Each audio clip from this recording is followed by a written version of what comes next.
Shalom. First and foremost, I want to give all glory, honor, and praises to Yahweh, Bahashem, Yahweh Shai. Double honors to the apostle elders, a great millstone who rule well. And salutations to all you brothers out there pushing this word in love, truth, sincerity, and humility. Once again, it's the brother Shakti from the Chicago camp coming back to you with what I hope is another quick and edifying sit down. And as you can see, it's another one of the stories where it's sad to hear, but it's the judgment of the Lord. And the title is Texas Woman Gets Life in Prison in Beheading of Daughter. A Texas woman accused of stabbing and beheading her 5-year-old daughter in 2017 has been convicted of capital murder and sentenced to life in prison. And the story goes as follows. Kyle, Texas, a Texas woman accused of stabbing and beheading her 5-year-old daughter in 2017 has been convicted of capital murder and sentenced to life in prison.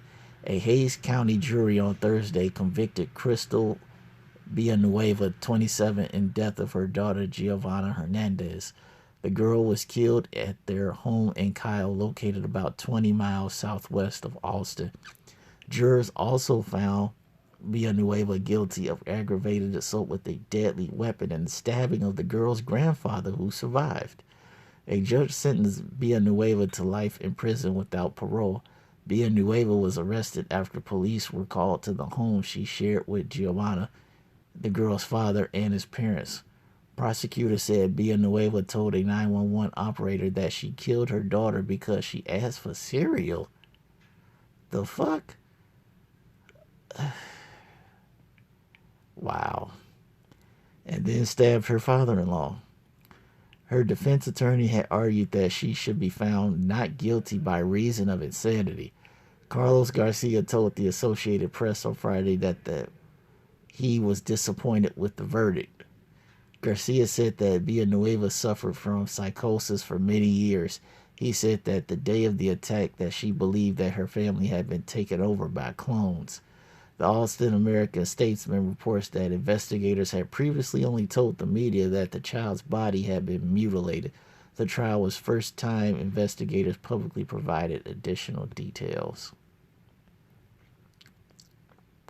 So, yeah.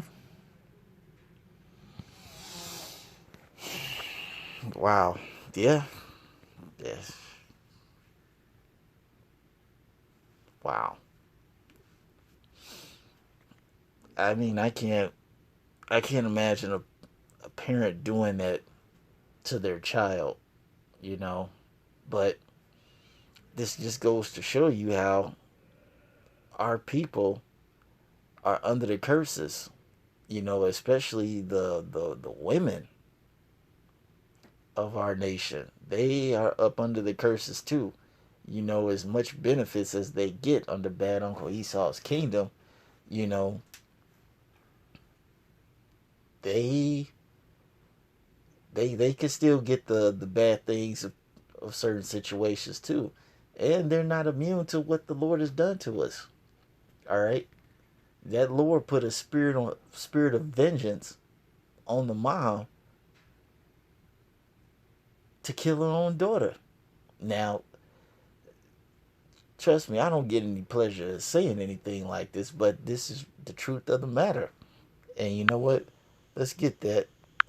I was going to get Deuteronomy first, but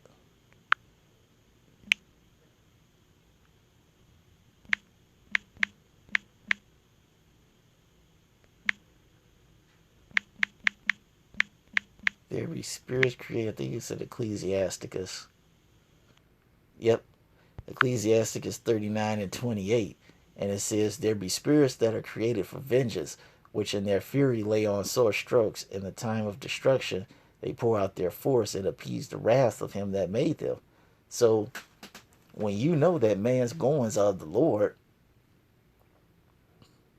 as the scripture says, you know that it's not under your own volition that you do things. All right, the Lord puts the spirit on people to do certain things, whether it be something as simple as when you're walking down the street, the Lord telling you to go right instead of going left. Something will just come over you like, no, I think I'll just go right. Even something that simple, All right, the Lord puts the Spirit on people to do. And in this case, he put a spirit of vengeance on the mom as judgment on her, and unfortunately, judgment on her child. Granted, she was only 5 years old, but for her to catch a judgment like that, the 5-year-old must have did something seriously wicked. As it says in the book of Job, we're going to get some real basic scripture and close it out. We're going to get perished, and then innocent. I forgot where there is. Yep, Job 4:7. It says, remember, I pray thee, whoever perished being innocent, or where were the righteous cut off? All right. So, whatever this 5-year-old did, whether it be in this lifetime, especially in the previous lifetime, the Lord was very displeased with it. And he just said, in this lifetime, you got to catch the judgment. And in this lifetime, it came in the form of our own mother chopping her head off. And I mean, that's wicked and just downright evil.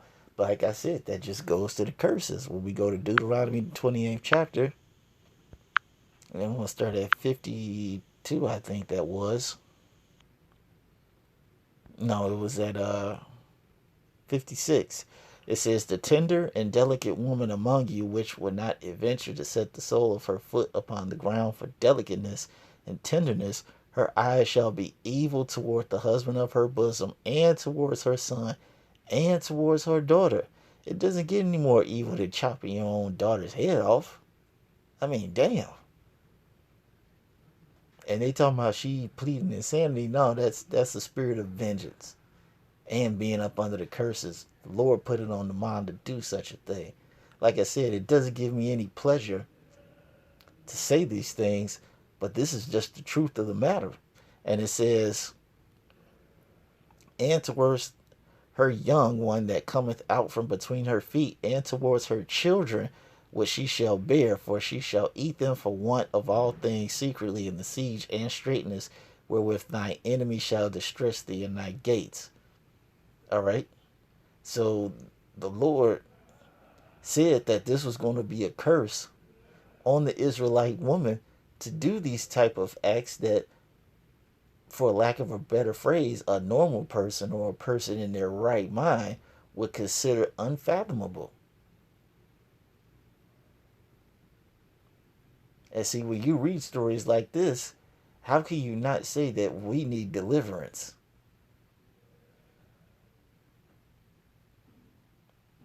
You got a lot of people that still want to be here and live it up. Why would you want to live in a place where as soon as you open the newspaper, you read an article like this?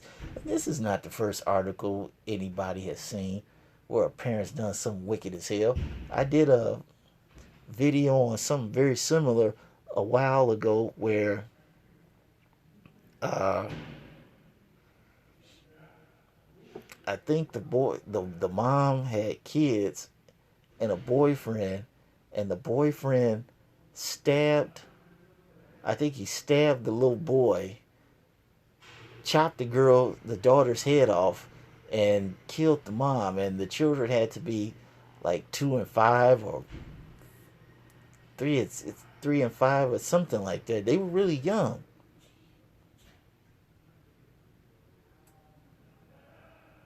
And it was a messed up story, just like this is. And this is why we need deliverance, man. It's a damn shame where you got to read stories like this. Because one is sad, and two, this true justice was not served. She got life, no, yeah, okay. But according to the scripture, this bitch should have been put to death. If any man shed man's blood, by his blood he has to be shed. It's roughly paraphrasing. But yeah, and that's not talking about a male. It's talking about mankind. All right, this woman needs to be put to death.